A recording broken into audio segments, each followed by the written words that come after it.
korrekt brug af vaskeanlæg og stænger. Man tager sin stange og har tændt for den og slår den ud og stopper ved det røde mærke. Man starter oppefra og ned, når man vasker vinduer, og man starter op for oven ved at sørge for at få renset skidtet af op langs med kanten, sådan så man senere er sikker på, at det vand, som løber ned over glasset, er rent. Nu starter man rensningen af ruden, og det, der er vigtigt her, det er, at man går ordentligt, at man ikke har armene for meget over skuldrene, men at man går frem og tilbage, for derved at få stangen til at køre stille og roligt op og ned. Når man vil have kosten til at bevæge sig til højre eller venstre, gøres det meget simpelt ved, at man ganske enkelt drejer en lille smule til højre og går fremad, hvorefter stangen ganske enkelt vil søge mod højre.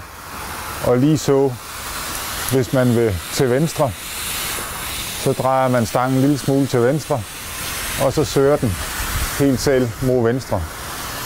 Fortsætter i jævne bevægelser, indtil man kommer hele ruden igennem, og alt afhængig af, hvor snavset ruden er, så gentager man sin proces og vaskningen.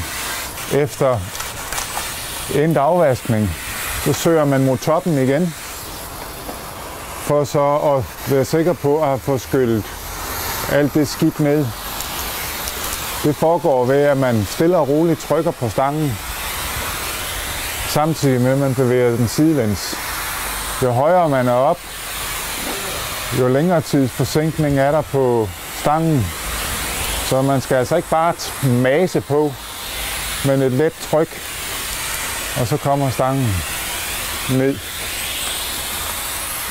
Nu når vi ned til vinduesadskillelsen med rammen, og vi slår stangen en lille smule sammen, så den passer i længden. Og her der er det så vigtigt, at vi får vasket den ramme, som adskiller de to ruder. For herinde der sidder der en masse snavs, og hvis vi ikke får det skyllet væk nu, så vil det på et senere tidspunkt stå og løbe ned over den nyvaskede rude, som er nedenunder, og får det med et dårligt resultat. Rammen er nu vasket, og vi kan fortsætte med at vaske ruden nedenunder. Igen op og ned, og husk at gå frem og tilbage, og stille altid stangen i den længde, som er passende, og at den ikke bliver for lang eller for kort. For lang, der bliver den for tung, fordi vi skal for langt væk fra ruden, og for tæt på, der ender det med, at vi får nakken bøjet for langt tilbage. Så derfor så er det vigtigt at stille stangen, så vi har en god ergonomisk arbejdsstilling. Slutter nu af på ruden.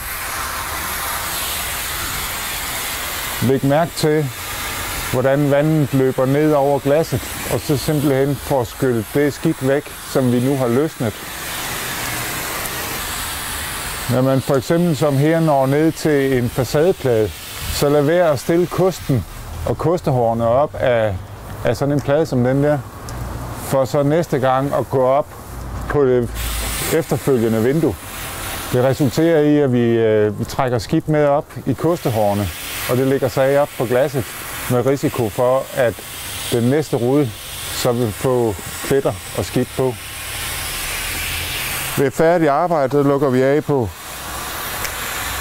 vores vandsparklemme, og vi er nu klar til at fortsætte på facaden.